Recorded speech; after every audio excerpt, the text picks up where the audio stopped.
From USMB, this is the Christian Leader Podcast. I didn't stop believing in God. I just wasn't growing in my faith. And when that happens, that's when the cynicism starts to kick in and you start to question things. You start to question everybody. You're like, is this even real? But then you don't have anyone actually pouring into you to give you the answers. The more you just kind of sit with those thoughts in your head, it eats at you and it tears you apart. Hello, friends. Welcome to a new episode of the Christian Leader Podcast. My name is Matt Erzman, and so glad to have you with us. And you guys, this is an episode that 17-year-old Matt Erzman can't even fathom. That clip that you just heard was from Jason Dunn, the former lead singer of Hawk Nelson. And when you hear Hawk Nelson, I really think there's only two possible things that might happen in your brain. Some of you might be saying, what in the world is that? And some of you are saying, oh my gosh, Hawk Nelson, I love Hawk Nelson. I think those are the only two options. But if you were a Christian and listened to any Christian music in the early 2000s, 2010s, Hawk Nelson was huge. As you can probably tell in my voice right now and in my voice throughout the interview today, I was a huge fan. I saw Hawk Nelson multiple times, had all their albums. It was so fun for me to be able to talk to Jason. So here's the backstory. Jason recently came through Wichita, where I live, and he played a show. I was there, excited to be there, and midway through, he took a break from the music to share his testimony. And honestly, it was just very, very powerful. Jason has a great, powerful story. As some of you might know, a few years into Hawk Nelson, he actually stepped away as the frontman and lead singer. Someone else took that role. And during that time, Jason went through some very turbulent years. As you will hear here in just a few minutes, he has a literal prodigal son story. I don't think he ate any pig slop, but otherwise it's almost exactly the prodigal son story. And after a time of deconstruction and coming back to faith, getting married, kind of starting over, now he's back. He's recording music again. His solo album came out just a few weeks ago. Personally, I love the music. I think you should check it out. But even if you're not a Hawk Nelson fan, this is a powerful story. I think it's an important one for church leaders to hear. Jason has some really helpful things for us to know about deconstruction, how to handle it if our friends or our family members are going through a similar season, and what we can do on the front side to maybe avoid that for people that we love. And it's really cool to see how Jason's completely come out on the other side, completely transformed his life, and some really cool things are happening. So this is one I have been so excited to share. I can't wait for you to listen. So let's hear from today's sponsor, and then we'll get right to my conversation with Jason Dunn from Hawk Nelson. Great news for the Central Valley and beyond. Fresno Pacific University has received a transformational $10 million Lilly Endowment Grant to equip and support today's church leaders, especially co-vocational pastors serving our communities. This investment expands seminary training, launches new programs, and provides vital scholarships for ministry students. And when you give toward the Lilly Matching Grant, your gift is matched 3-to-1, multiplying your impact. Join us in strengthening the future of the church. Give today at fpu.edu/LSCG.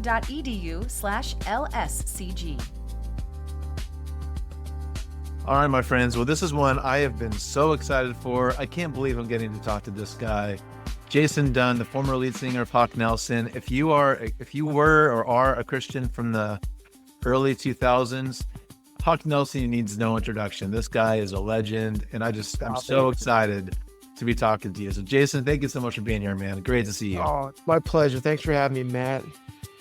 I am so excited for this. I've told you this, Jason. I was your biggest fan. I saw you multiple times in concert. I knew all your songs. You say that to everybody? Come on. No. I'm serious. My wife would back me up. So I'm so excited. You already made my night. Awesome. Well, Jason, in kind of a crazy small world, you were in town in Wichita maybe just a handful of weeks ago, and you played a show, and I was like, hey, is there any chance I could talk you into being on this podcast? And you're like, yeah, let's do it. In case someone was living under a rock in the early 2000s, Hawk Nelson, give us kind of the origin story. How did you guys get started? And what was the early years of Hawk Nelson like for you? Yeah, man. I'll kind of give you the Cole's Notes version of this part, but it started right here in this town where I'm in. This is my hometown where I was born and raised. And obviously moved away while I was in Hawk, but moved back 11 years ago. But this is my town of Peterborough, where we all grew up, and we all went to church together, a Christian school together. And while we were in our Christian school, we started our band. And we actually started it as our youth band, our worship team for youth group, and kind of started writing our own songs. And we're like, yeah, I was really influenced by bands like Green Day, Mm-hmm. Blink 182, of course, and just Yeah. we were really into like skater punk kind of stuff. But on Friday nights, we were a worship band, and Mm-hmm. like I said, we were writing our own songs, which had a lot of punk influences when we were younger. But it started out where like we were like asking our youth pastor before the youth service started, like from 6:30 to 7, could we just come early and like just play our own stuff? Yeah. That's literally how we got our start. When we formed and actually named ourselves Hawk Nelson, we kind of drew our line in the sand saying, hey, we're going to be a punk rock band, not a worship band. And we Mm-hmm. just we just kind of went for it. And that was, yeah, I was 17 years old, so that was eons ago now. Fast forward to today, it's been a full circle moment for sure. Yeah. So your first album came out '04, is that right? 2004, Letters to the President. Yes, sir. Okay, awesome. And man, like obviously, again, if people were around in that era, we had Reliant K and Switchfoot and some of those guys were around, but you guys had a unique sound, and I don't think there were any other like Christian bands like you at all. So did you kind of feel like there was just a kind of a niche missing? And I mean, obviously you wanted to stay a Christian band. Was that intentional from the beginning? And walk us through a No, little bit more what that was like. yeah, no, that was never our intent. We never broadcasted anything that we were a Christian. Like this is a small town, but like when I was a kid, it was a huge like music market. Like Hmm. every kid that was 17 was in a band. So we just Okay. networked with other bands, and there wasn't like a Christian place. We would just play at the clubs locally, and we kind of go on the outskirts. We hit Toronto and just play clubs, and at this time in our lives, like the big bands for us were like, Good Charlotte, Simple Plan, Sum 41. Like Yep. those were all kind of like the bands like, well, Simple Plan and Sum 41 were fairly local for us, right? So we looked up to them a lot and admired what they were doing, and Hmm. kind of wanted to just kind of join forces and just be a comparable version to those guys.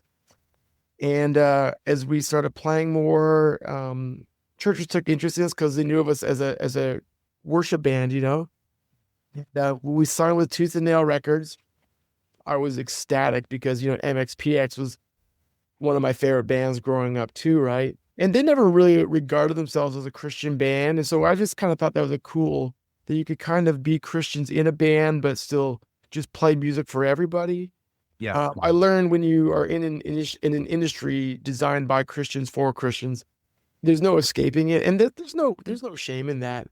I Yeah. think, but as time went on, I didn't ever want that, but it just Mhm. kind of got handed to us, and we ate off the plate that was fed to us, and so Yeah. yeah, I have no shame in that. And in hindsight, it did well for us, but I Mhm. think that's kind of what brought me to where I am today, which got me into the mess I was in, and we can talk about that too, for sure.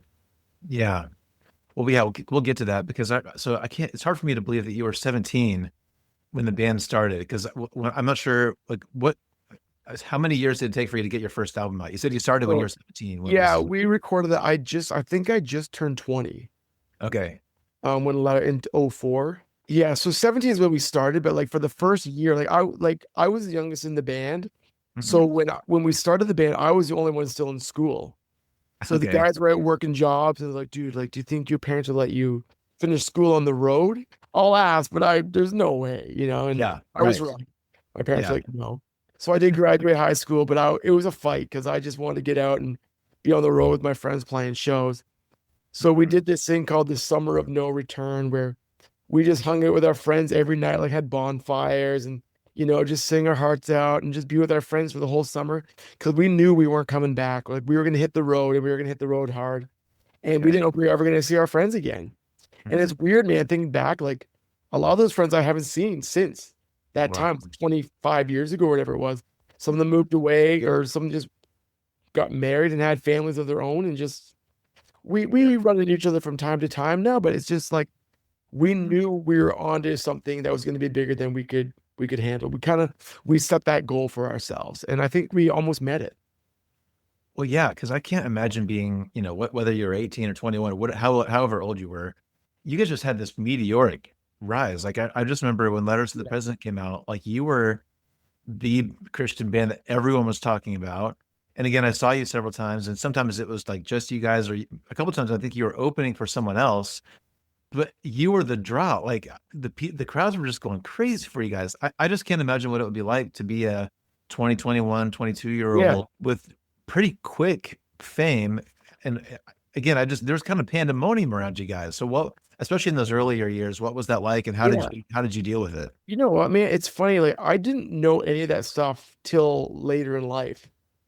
Because when you're in it, you're trying to reach a certain, like we've made it, and we never got there in my mind. And so, I didn't realize how successful we were till I was out of the band.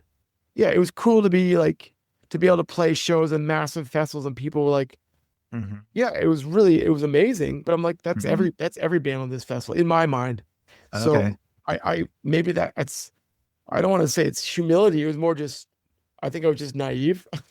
Okay. But which I think helped with a sense of humility, and we were just always trying to be better. And, that just was always something we were trying to attain.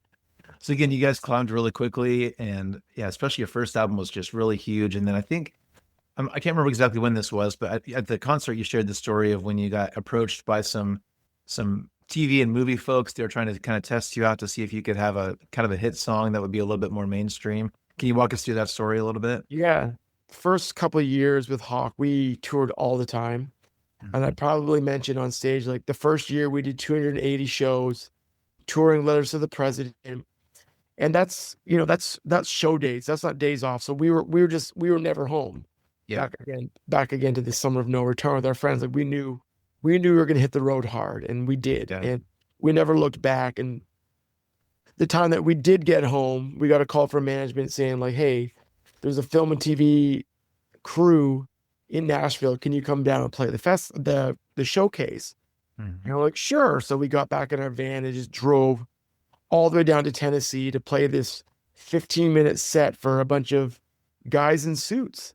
Yeah. And when we got there, no joke, like I know I joke about it, like we got there and like there were legit bands there. And like I said, like I never regarded us as like a legit band. Just we were always a band trying to make it. Yeah. We got there just watching these other bands play. Like they were just like so much better than us.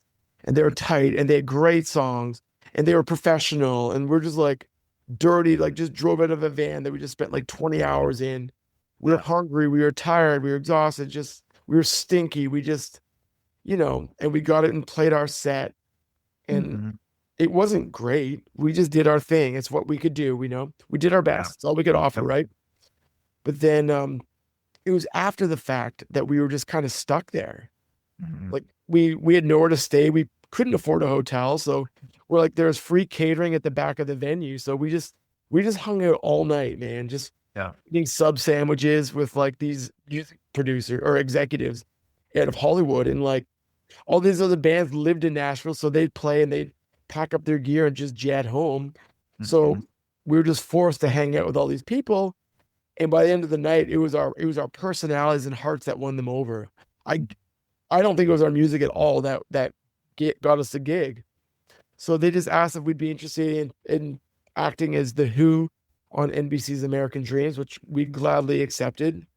Okay. So then we went and recorded My Generation at the NBC studio in Los Angeles, and ended up recording that, and it was on TV. And it's that thing you do moment, that movie where all your friends and family are watching it on the TV, waiting for you to be on, and it was just such a crazy time in our lives, like. That was kind of like the, oh my gosh, we're making it. That was like the aha moment for me anyways. From that stemmed the Yours, Mine, Ours thing. And so that was obviously, in my mind, was the peak of our career. And you can't get higher than being on like a movie, right? Yeah. And so that was just kind of like, to me, that was the greatest thing ever, which obviously got us onto some big, a lot of mainstream attention. And like, I remember like Tiger Beat magazine and like all these like cool magazines that like I read as a kid that were kind of like, I wasn't allowed to, but like suddenly like these people wanted to talk to me about this song and this movie. And it was like, dang, like we've actually we're Dating. making it, you know. Yeah. And then we just kind of rode that wave for as long as we could. And then, you know, Mhm. our personal tour, like our own tours were getting bigger and we were selling out like theaters. And suddenly we were drawing like 1,000 to 2,000 people a night. And it's like, okay, we could make a living at this. Yeah. And we went from making $5 a day to like, we were put ourselves on salary. And suddenly Yeah. we were buying houses and cars and like, we're adults suddenly. And then Yeah. that was the beginning of our career, basically. And I think Yeah. the '06, '07, Okay. Yep. we were still kids when you I think about know. it Well, today. that's still, again, man, like if I put myself in your shoes, which I can barely do, but like just the things that you were having to go through at a pretty young age, like that's a lot for anyone to handle, yet alone someone, yeah, in their early 20s, kind of still trying to figure out life and Yeah, faith. And so maybe if we could pivot just a little bit, obviously, again, you're a Christian band. You guys grew up in the church. You're singing worship songs, and a lot of your songs are kind of more just kind of fun teenage vibe songs that everybody just loves to, yeah. just loves to listen to. But you have a lot of songs that are also deeply personal about your faith, and you weren't shy about that. So, especially at that time, can you walk us through what was your relationship with God like, kind of at that peak of your career? Sure. Yeah. I mean, like I said, we came onto the road being a worship band, right? So we were Yeah, like, we served in our church, like that was our thing. So like we had a little bit of experience in leading people in their faith and helping people grow in their faith. Like that's kind of taught to you at a young age, especially when you're serving in the church, right? yeah, yeah. But again, we were 17. Mm-hmm, So your theological background, it kind of stops when you're there. And then you're on the road and you know so much, but you're not really growing in your faith at this point yeah. because you're giving it night in and night out, right? So you're Mm-hmm. just you're doing what you kind of know, but if you're not growing, how can you continue to pour into people when no one's pouring into you? And I think that's a common mistake Christian artists are making today still. And Okay. when you see so and so as Deconstructor are no longer serving God or no longer living for Jesus, I'm not shocked when I see half that stuff. And you know, I went through that whole thing when I quit Hawk Nelson. You know, I grew up in the church, so to have that backing, but then when you're playing shows every night, your audience is growing at an incredible rate. And I know a lot of people just want to talk to the lead singer of the band. I was aware of that. Like I'm not an idiot. So a lot of people just pour their heart out to me at a signing line, be like, "Oh, I'm struggling with my faith," and they wanted 2 minutes of my time, which I was Mhm, always happy to give. You know, that's nothing. mhm. But like, what do you say to someone that's struggling with their mental health or having Yeah, suicidal thoughts or struggling with their faith? Most yeah, of the time I didn't really believe it. I'm kind of like, you're just looking for 2 minutes. And you know, yeah. that's kind of me. And I was like, so I would just give them like, you know, just keep trusting in God. He'll see you through, you know? Mhm. And they're like, "Oh, thank you so much." Like, and I'm like, that's Yeah. so mean that I just say that every night. But it worked. Mhm, mhm. And to be honest with you, man, after just doing that for 4 or 5 years, it just got really old and boring and fake to me. Yeah, And it just ate at me to the point where I didn't even know what I believed anymore. yeah. And it never really resonated with me like I think it should have, where I was Mhm. just kind of saying things by just practice. And Yeah, when you're not practicing your faith, you're just saying things, it gets stale really quick. And that's not a healthy position to be on a spiritual standpoint. Not to say I didn't stop believing in God. I just wasn't growing in my faith. And when that happens, that's when the cynicism starts to kick in and you start to question things. You start to question your tour mates and your bandmates and the church promoter and everybody. You're like, is this even real? mhm. You have these questions, but then you don't have anyone actually pouring into you to give you the answers. The more you just kind of sit with those thoughts in your head, it eats at you and it tears you apart. And if you let it go too long, you're going to end up like me, where you just quit and you just give up on your faith completely, which is what happened to me in 2011. Okay. So yeah, so you guys are just, yeah, things are still just skyrocketing. So to 2011. So I think you ended up leaving the band in 2012. Is that right? Correct. Yeah. Okay, so walk us through. So did the faith stuff kind of come first, and that would prompt? Is that kind of the main thing that prompted you leaving, or walk us through? I can't. Again, that's got to Yeah. be so. On one hand, you're on the top of the world, living your dream, things are going well, but I understand if you're kind of having to, I mean, not fake it, but maybe just a little bit lean into some things that you're not even sure if you believe night after night. Yeah. That's Because got it's to be rehearsed, exhausting. right? Yeah. And it's just there's nothing wrong with that because like, you are ministering to people every night. Hmm. So, even on this tour, like as an adult now, Hmm. I'd say almost the same thing every night because it's powerful and it means something to me. And it's something has happened in my heart. And to Hmm. be able to communicate that effectively and well, I think that's important. So a part of that should be rehearsed, right? But you want to make sure your heart is intact with what you're saying. So it's Yeah. not just you're not just saying it off the cuff. Yeah. But at that time, I will say too, Matt, and I don't know if I really got into this in Wichita when I saw you, but growing up in a Christian family, in a Christian home, with Christian parents that only wanted the best for their kids.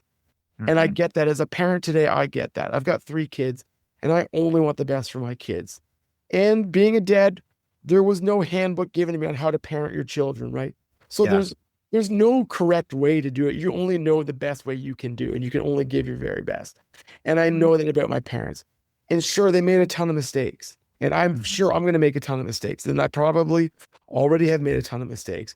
But one of the big things that I wish my parents did differently was explain to us why we don't do things. I didn't Mm. know this till later, till I was an adult or older in my 20s, that our family struggles with addictions. And I Mm. didn't know that. My Okay. dad was an alcoholic. Mm. All I was told was don't drink beer, you're going to go to hell if you drink. Yeah. Right. So we learned that as little kids, like, oh, we don't drink because it's bad, you'll go to hell. So Yeah. I don't I don't I don't want to miss the rapture, so I'm not going to do that. You know what I Right. mean? Right. And there Yeah. was no explaining why. And Hmm. so we explained to our kids, I went through a really, really, really dark time in my life where Yeah. I tried drinking because I didn't know. My Yeah. friends, they're not Right. going to go to hell. Like that was kind of a silly thing my parents taught me. So what's the big deal? It's not that big of a deal. Yeah. So one beer would turn to 5 beers, and then 5 beers would turn to 12 beers. And it Yeah. ended up it got me. It Hmm. got me really bad to the Yeah. point where I was a functioning alcoholic. And I Hmm. was on stage every night telling people about Jesus, yet wanting to get back into my bus so I could drink again. And that's Hmm. I wouldn't advise that. I wouldn't recommend that to anybody. But it was a slippery slope that I got stuck on and I couldn't get out of it. Yeah. And I haven't drank in almost 4 years now, and I'm Mm. super thankful that God delivered me from that. But there's needs to be an understanding in your own life why we don't drink, why we don't look at porn, why we don't do that kind of stuff, because it Yeah. traps you and it gets a hold of your heart and it will destroy you. So Yeah. that's the standpoint I take on my children. Here's why mommy and daddy don't drink. And Yeah. guess what, kids? You probably are going to drink when you're in high school and college. Hmm. You know what I mean? Yeah. That's probably a no-brainer, but here's the effects of what it can do to you. It can ruin your Right. life. And Yeah. I'd rather them know that side of me and be like, hey, this is what my dad said this did to him. I don't want to Mhm. go down that same path as him. You know Right. what I mean? Yeah. Well, man, I just appreciate your honesty, and obviously a billion people have gone through the same thing, or variations of the same thing that you did. But I appreciate you being honest about it. Because at the show where I saw you, you talk about, so yeah, 11, 12, somewhere in there. You leave the band, and I think you got some kind of like cash deal for kind of getting out, or you sold your rights, or however that works. Yeah. And I think pretty soon after that, is that kind of when the worst of the worst, the bottom kind of happened for you, or walk us through what that looked like? Uh, 2011, I was kind of over it, Mhm. but we were contracted to do a 5 album deal. Okay. So I wrote Crazy Love in like 10 minutes. I just wanted to get it done and over with. And Mhm. I wrote these songs out of pure mockery. The song Right. Your Love is a Mystery, I put every cliche Christian line together. And I wanted to prove a point. I'm like, Mhm. Christian radio will eat this up, whether it's true or not. And you watch, Mhm. it'll go to radio. And it was actually, I'm pretty sure it was our longest running song at #1 in Christian rock radio ever. It was Wow. like 40 weeks or something. And I'm like, there you go. I Yeah. didn't mean any of the stuff I wrote in that song. And it's pure mockery. And it's Mm. sad that I did that. But I was making a point. Yeah. No Yeah. one, no one in the industry actually cares about you. Mm. They want to sell your product. And I Yeah. gave them a product that they could sell. No strings, no heartstrings attached. Yeah. Yeah, that's gross to me. And it's still gross to me. And I don't want anything to do with that today. But that's just the space I was in. And I was like, I'm so over this. So Mhm. I emailed everyone in my band. I emailed the management. I even threw the crew on there.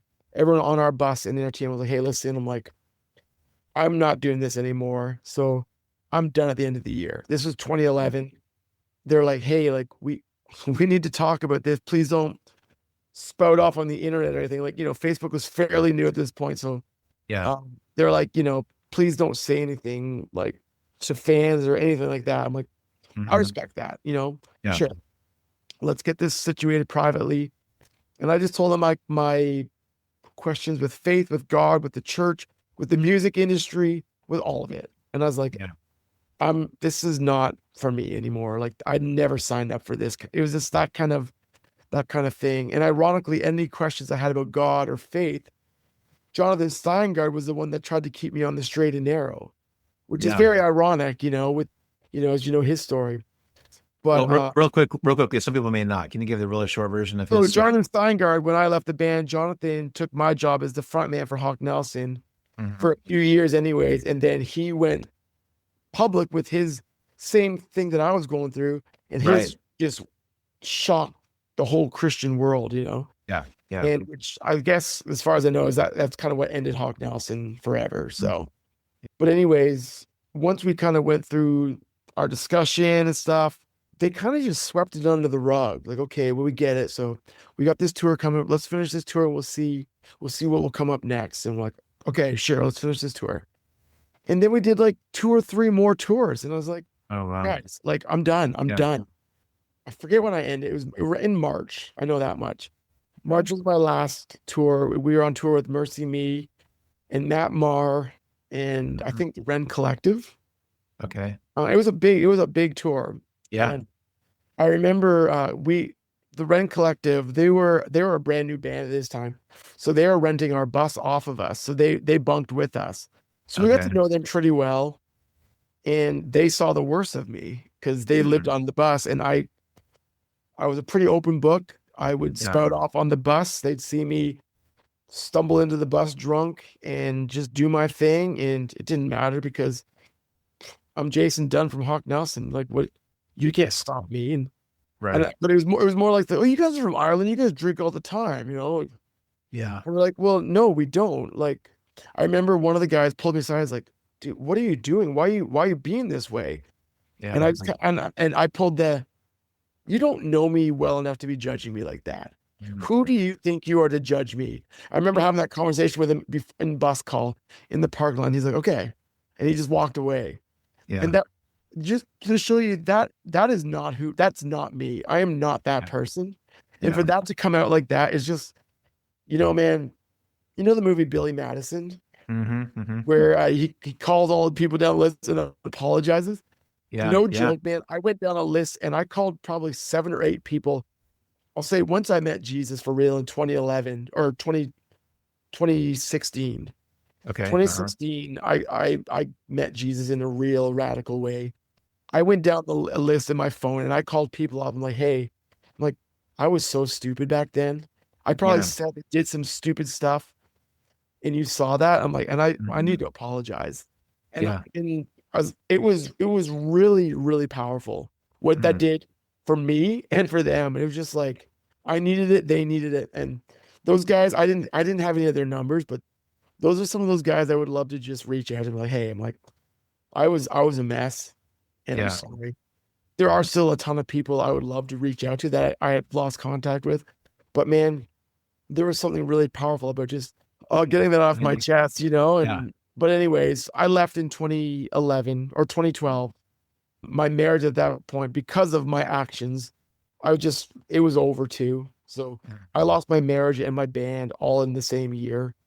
And yeah, as you mentioned, I sold Hawk Nelson and took the money I made and moved to New York with my Mhm. ex-wife. And we tried to work on our marriage there, which isn't any place to try to work on a marriage. Moving to New York, man, I kind of felt like I was like, okay, clean slate. I can just live. This is a new, fresh start for me. No Yeah. one knows me here. They don't know me as the guy from Hawk Nelson because I was living in Nashville. I was there for almost 7 years. And Mhm. so everyone knew me. Like you couldn't go Yeah. anywhere without so and so saying hi to you. And because everyone there was in the industry, right? So to Yeah. get to go there was really refreshing. But Mhm. also to be in New York City with a whole new audience, I could be whoever I wanted to be. Yeah. And that was, you know what I mean? So I tried a lot of new things. I made a Mhm. lot of new friends that were not good friends to have. And Mhm. I made a mess of my life. And I did that for 3.5 years, almost 4 years of my life. I Mhm. was a wild man and Yeah. I was not myself. Similar story to, the modern day prodigal son, where he Yeah. just took his money and just blew it all. And that's Yeah. exactly what I did. New York City is not a cheap place to live to begin with, but Mhm. like I went so far as I couldn't even afford my rent when time was up. Yeah. So it got so bad, like my ex-wife had moved to Los Angeles and I stayed in New York and was just living. And then Mhm. I was broke. So I ended up Airbnb-ing my apartment, crashing Mhm. on my friends' floors for like a few nights because like there'd be tourists coming in. I'm like, they're staying at my house for 2 nights. Can I just crash?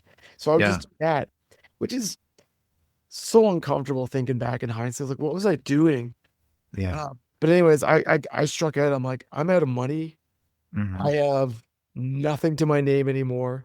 Yeah. I was like, I think I have to move back to Canada. I'm like, that Mhm. sucks. Because I mean, I always kind of wanted to, and I thought one day I would, but I didn't think yet. Yeah. But I was like, I had no other option. So I Mhm. literally just drove home with my truck and my dog and my guitar. Yeah. And it sounds like a sad country song. Yeah. I I went home because my sister was getting married. My little sister was getting married. So I drove home to my parents' house. Mhm. And right then when my mom, she saw me pulling in, she knew I was coming home for the wedding, but then she could see I had like my suitcase and my guitar and the dog. And she's like, you're here for longer than the weekend. Like Yeah. she's Yeah. like, and she knew I was by myself. She's like, what's going on? And Mhm. I just, no joke, man, I collapsed. I just fell right on the ground in the driveway and I just broke down. I Yeah. just lost everything, just a shell of a human being. I just told her everything. I'm like, my marriage is done. Like Mhm. I've got nothing. I'm like, can I live with you and dad for a bit? It's like that whole Yeah. thing. It was rough. So yeah. So thankfully my mom, bless her heart, we'll just say my bedroom from when I was in high school was still all intact. Okay. So I I just unpacked my suitcase into my old dresser and just I crashed there for 3 months, Yeah. just trying to figure out what to do. I took a job at a hardware store. I was working in a lumber yard, loading lumber in the back of like contractors, like pickup trucks, hauling Mhm. drywall, throwing them into like new builds, and just kind of I did that for a year. Just quit music completely. Yeah. I sold my guitar because I actually ended up getting a place of my own here in Canada. And even I couldn't afford that because the place I was working at couldn't pay me enough because rent was so high. And I was just like drowning in debt. I'm like, what am I gonna do? Like, I wasn't Yeah. used to that. Like, I was making so Right. much money as a Mhm. successful Christian rock star. I Right. didn't have to think about bills. Like, Right. it didn't even cross my mind I couldn't even tell you what my mortgage was in 2009. It Mhm. just went out. I didn't even have to think about it. Right. Right. So to go from that to being like, oh, I owe like $1,600 a month in rent. I'm like, I'm making $900. I don't know how to do this. Yeah. So I had to sell my gear. I was selling my guitars and just trying to earn enough to pay my rent. It was bad.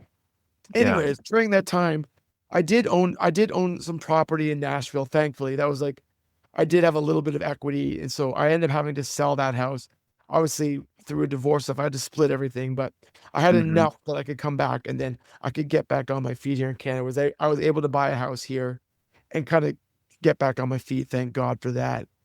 Yeah. But anyways, I got all that sorted and was kind of just making it happen slowly but surely. At this time, I was seeing this girl who I'd met in New York. She was a bartender, so I got to know her fairly well without going into explicit detail. She was just a cool chick.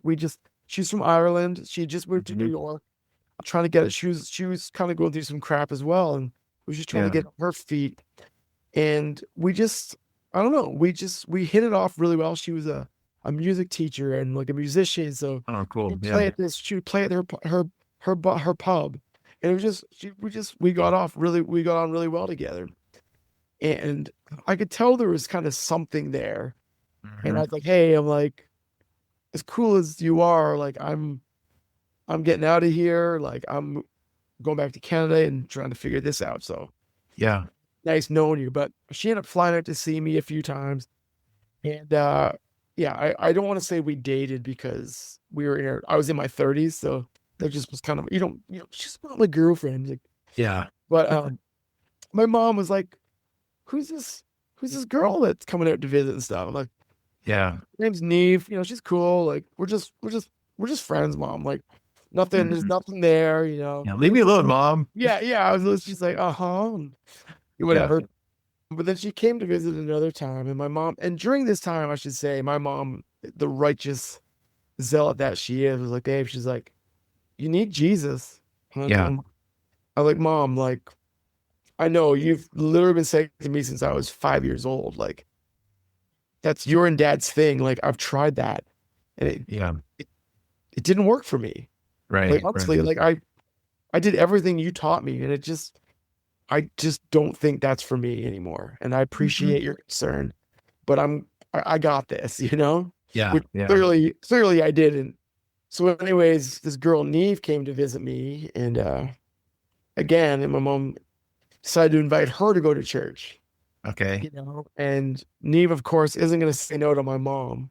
Yeah, that's a sneaky mom move right there. Yeah, and my mom wasn't, and I wasn't going to say no to Neve. So yeah, there was this bit of a loophole situation happening here. And so Neve's like, hey, she's like, we're going to go to church with your parents tomorrow? And I was just like, oh my gosh, like, this is the same service my mom had invited me previously. And I was like, I'm not going to that because it's like a Pentecostal one. And it was just, they wave flags and they speak in tongues. And I was like, I'm not ready for that. Sure. Yeah. And when I found out we were going to go, I was like, this chick she's going to run for the hills. She doesn't know what North American church is like. She grew up in Ireland, so she knows like mass. Yeah. Right. She go there traditionally, where this is not that. Yes. So I was very, very nervous for our relationship or whatever we had. I'm like, this is not going to go over well for us. Right. So we went, and of course it was the Heaven's Gates, Hell's Flames performance, the skit. Oh, wow. Okay. Yeah. If you're familiar with that, it's basically every Christian stereotype.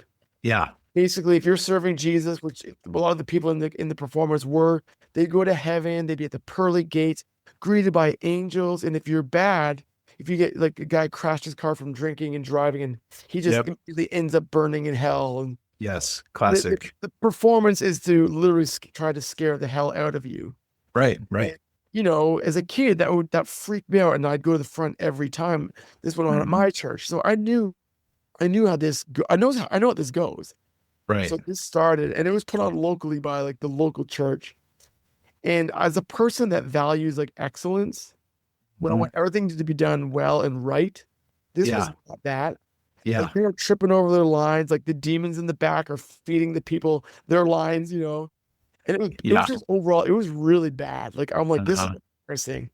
Yeah. And I was like, this is the worst possible scenario for a girl that has zero faith to come to. I'm like, I'm getting dumped tonight because I was taking her to the airport right after, And I was like, at the end, the pastor came up. And I will say, I remember walking into the church and everybody in the pews, they were literal pews, the old squeaky wooden pews with like the velvet pads, you know. Oh yeah, of course. But everyone in the pews were wearing like the same suit. And I remember like they're all old men and old women with like Yep. head coverings, and they're all the gray suits and the navy tie. Like I remember like they were all wearing this. I'm Yeah. like, man, these people are so old. Like they've been sitting in the same seats like for like 60 years. You could just tell. Yeah. And I remember the pastor came up to do the altar call, and I was just sitting there, and in my mind, I'm like, man, nobody. Why would anybody go to the front for this? Yeah. Hey, it was a terrible performance. That Yeah. didn't Right. get through to any of these people. All of these people have been in these same seats for 40, 50 years. There's no way nobody brought any guests. The only Right. guests here are me and this girl. Like, Yeah. it's crazy. Yep. And that's what was going through my brain the whole time. So he's like, can you, every head bowed and every eye closed. And I remember just bowing my head and, I did the peek. I looked to see if it opened, which nobody did. And I was like, oh, that Of sucks. course. Like, Yeah. but he's been working on that end script all week and he got Yeah. 0 bites. I'm like, that sucks for him. I'm like laughing and mocking this in my head, right? But then suddenly, as we were all just sitting there with our heads bowed, this pretty girl, Neve, beside me, just kind of nudged me. Mm-hmm. Mm-hmm. And man, she was like, hey, she's like, and I was like, hey, she wants to leave. She's like, can we go? Yeah. Right. She's like, hey, she's like, would you go to the front with me? Yeah. Wow. And man, let me tell you, dude, this is where my life changed Yeah. forever and ever. Like, Mm-hmm. I just kind of like, what? Yeah. And I was like, okay, yeah, sure. Mm-hmm. So we just walked up to the front and we just stood there. Yeah. And sure, the old ladies with the head coverings came with their pamphlets in their hand. Yep. They had their hand on our back and just kind of rubbing our backs. And they came up and they were like, hey, like, repeat after me. And Mm-hmm. we together said this prayer together. And I knew, man, beyond a shadow of a doubt in that moment that prayer wasn't just for her. Mm-hmm. It was for me as well. Yeah. And Mm-hmm. man, our lives changed forever that day. I know Yeah. beyond a shadow of a doubt that like my life, her life has changed. Yeah. Like, man, we got saved for real. Yeah. Like it was Yeah. for real. Like something had changed inside of me. Mm-hmm. And so much to the point where back to the lumberyard, I went back to work that Tuesday was the truck came in from Montreal and we would unload all like the lumber and all the drywall and whatever. And there was this old guy named Tom that I worked with, and he only worked on Tuesdays because he was retired, but he'd work to get the discount so we could buy lumber and stuff. He was that Okay. guy. Nice. I remember that morning he looked at me and he's like, hey, I was like, what's up, Tom? He's like, you're one of those Jesus guys, aren't you? Yeah. And I Wow. just laughed. And I was like, what makes you even say that? Because Right. I'm not like an outspoken person of my faith. I'm not like that. Mhm. Bro, you saved? You know Jesus? I've Yeah. never been that guy, and I'm still not that guy. Uh-huh. And I just like, what makes you say that? He's like, I don't know, man. I just look at you and you're different. He's like, Wow. from everybody else in this place, like, you're different from everybody else. He's like, and I know that. He's like, because when I was 10 years old, I went to a Bible camp, and the lady said if I asked Jesus Christ into my heart, I'd get a free ice cream. He's like, so I did it. Yeah. I was like, Yeah. oh, that's cool, man. And like that was, Yes. and that was our conversation. But it was just, I just thought that was really neat that a guy that I kind of knew, but barely Mhm. knew something different had happened in my life. And so that was like, Yeah. there was like a real transformation that happened in my life. Mhm. And I think that was so cool. And then 2016, Neve and I got married. Okay. Yeah, we've been married 10 years this next month. Yeah, And that's yeah, awesome, man. and yeah, now we've got 3 kids of our own. And yeah, it's been really, really special, man. So Well, dude, your story is amazing, man. I've got a couple questions. I'll try to honor your time here. I know our time's going fast, but I should have honored your time. I just no, kept running there. dude, no, your story is incredible. And like you kind of threw in there the prodigal son thing. I don't want to be, corny and cheesy, but like it's exactly that story. Like you kind of all your money was gone. You had really nowhere else to turn, so you went back to your Really family. crawling back. It's exactly the same, man. Yeah. Okay. I got a lot of questions. So one thing I want to make sure we talk at least a little bit about, again, we have a lot of like church leaders listening, and we've deconstruction is just this kind of thing that everyone's talking about right now. And again, it kind of means different things to different people. one thing I want to hear from you is like, you weren't sure if your faith was real anymore. You kind of just wanted to distance yourself, get out of that world completely, which I understand based on your story. So when you were in that season, like what was and wasn't helpful?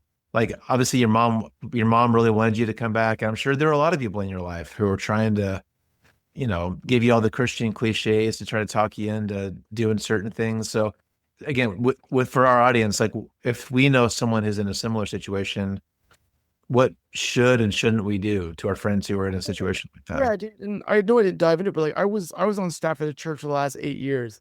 There are a lot of people in the church that are going through this, and you don't even realize it. Yeah. Church is not a place where you're supposed to pretend that you're okay. Yeah. Right. You should be allowed to show up with your dirt and Yes. just say, "Hey, I am not all right."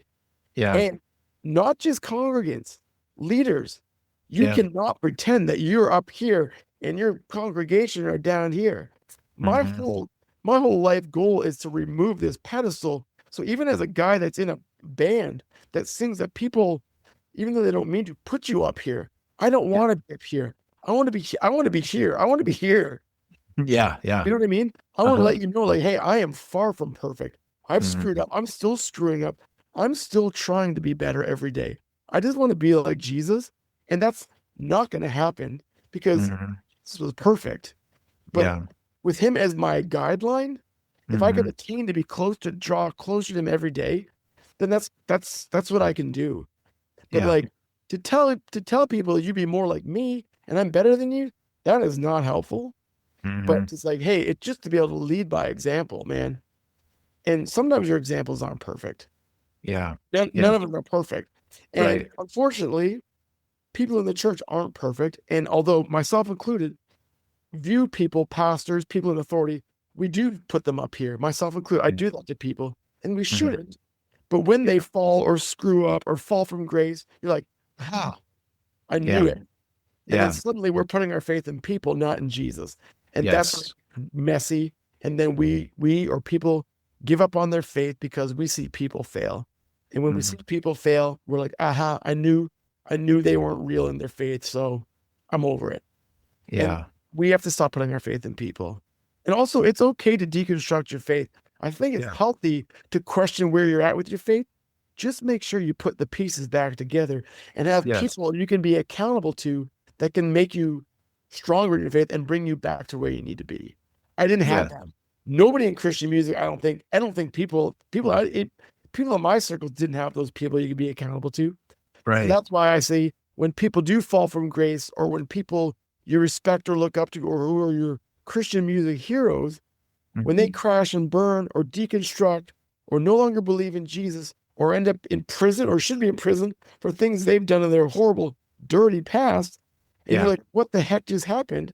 I Mhm. watch and I'm like, I'm not shocked or surprised because Yeah. we have no one to be accountable to. We're the Mhm. ones that people are wanting to be accountable to. And we don't have a lot to give because we're always pouring out to people, but no one Yeah. was pouring into us. And that, my friend, is not healthy. Yes. Well, that's another thing I wanted to make sure we talk a little bit about is again, some people just have to go through hard times for their faith to be real. Like I think sometimes that just has to happen. But at the same time, I also like just for you, because like, I want what's best for you. I wish there were people who were speaking into you in those early years Yeah.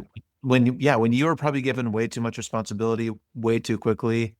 So again, I don't know if anyone listening is in a rock band or touring as a rock star, but we all know people who probably could be on a similar trajectory. So what can we do to people in our lives to try to help them so that doesn't happen to other people? Or does it just have to happen Dude, sometimes? let me tell you, let me say it right now, live, without Yeah. any regrets. If you are that guy in that band and you have your questions, hit me up.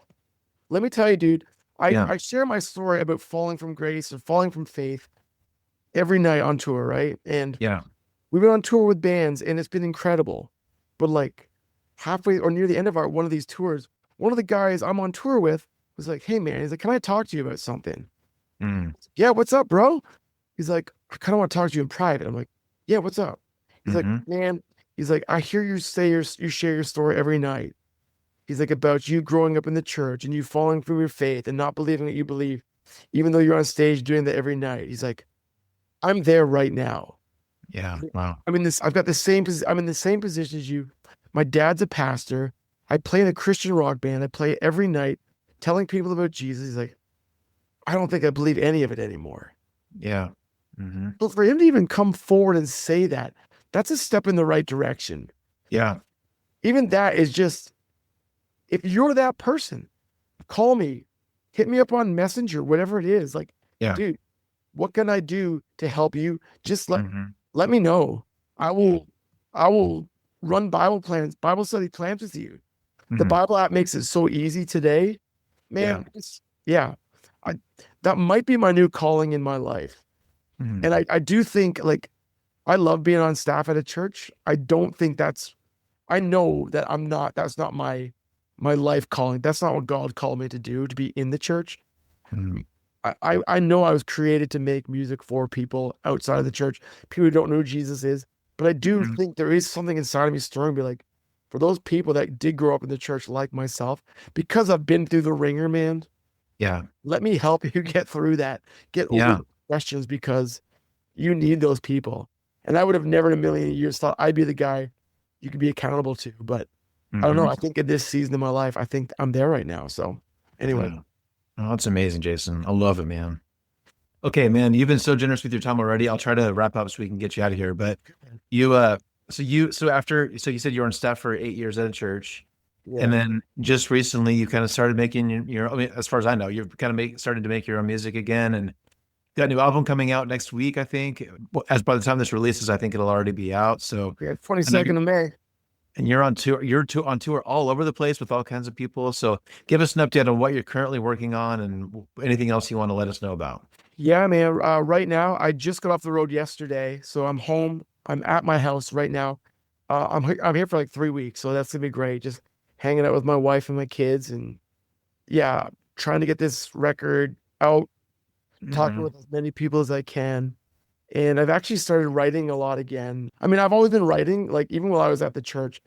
That never got away from me. I just never recorded it. You know what I mean? So I have plenty of ideas to run off of and build off of, which is great. So even though this album is coming out or just came out, I've got the wheels turning for what's to come next. And yeah, it's been a lot of fun.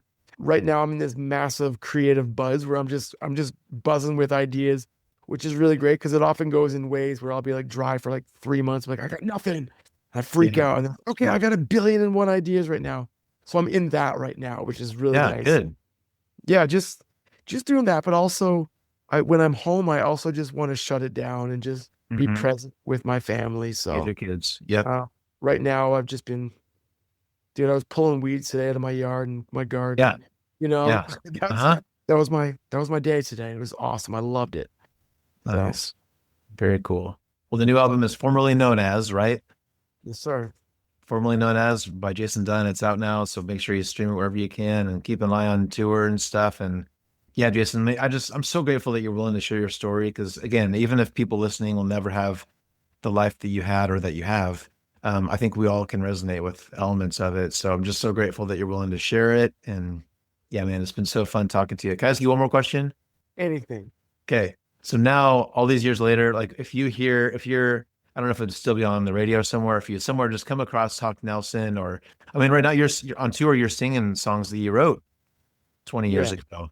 So what's your relationship with Hawk Nelson and even in Christian music? Like, again, you've been kind of through the ringer and maybe people didn't treat you the way they should have. So is it hard for you to sing those songs now? Or as you look back, what does that phase of your life look like now? No, man, like those songs were a big part of me.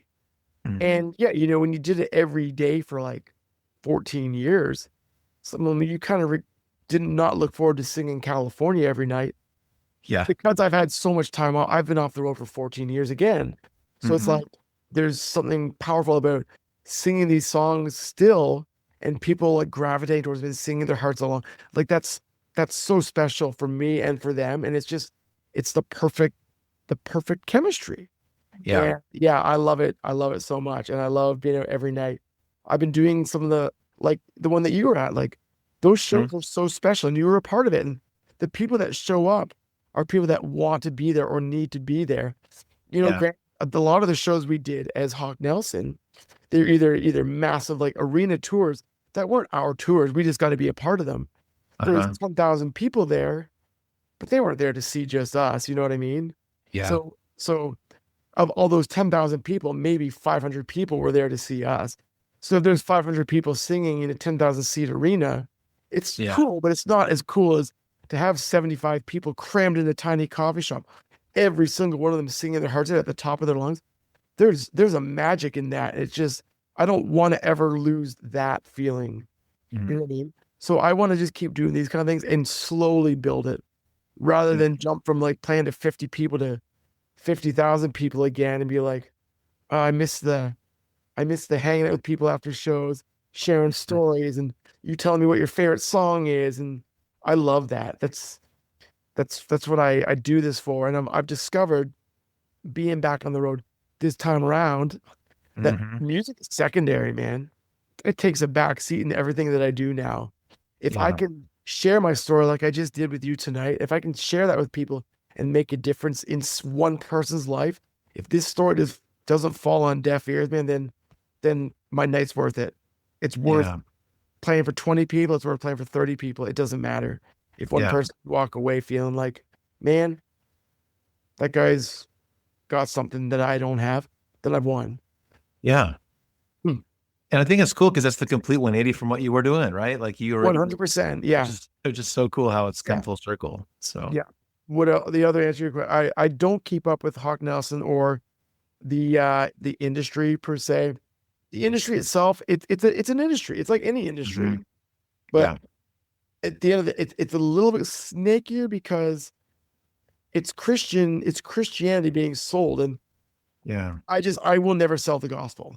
Yeah. Gospel is not intended to be sold. It's free and it's for everybody. So back to my ambition as like a 17-year-old kid, I'm going to write from my heart. My heart is Jesus's, and out of my heart will flow songs that speak of faith and God and life. And I don't need an industry to sell that to me or for me. An industry won't be interested in that. The Christian music industry is interested in your song being played on Christian radio for Christians who listen to radio. So that seems a little bit back. Yeah. So yeah, once again, my music is for everybody, and I will not let a label Christian become a barrier for me. Yeah. Well, again, man, I'm so I'm happy for you. It's cool that you're in this new season, and it sounds like you're just right where you're supposed to be. And I love that. And so I want to thank you for sharing your stories so openly. And everybody listening, please go stream his new album, support him. And Jason, we're behind you, man. Thank you for being here. Thanks a million, Matt. Appreciate being here, dude.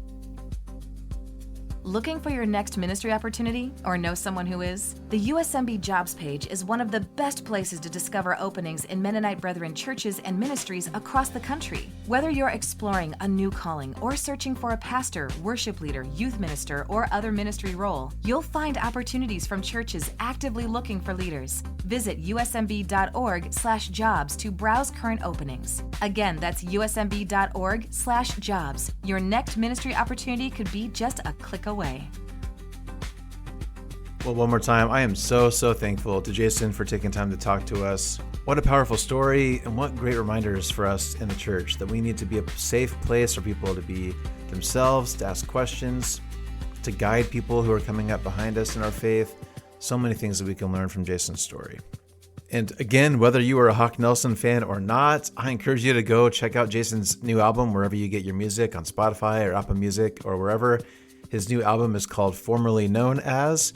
Give it a listen. Maybe give him a follow on social media. Let him know how much you appreciate sharing his time with us. We're so grateful for that. And speaking of, we're wrapping up just the second episode here of the Christian Leader Podcast after our recent rebrand. So this would be a great episode to share to help us get the word out there. So we would love if you could help us do that. And as always, we're so grateful for all of you listening. So thanks for being here today. Have a great week. I'll look forward to seeing you next time right here on the Christian Leader Podcast.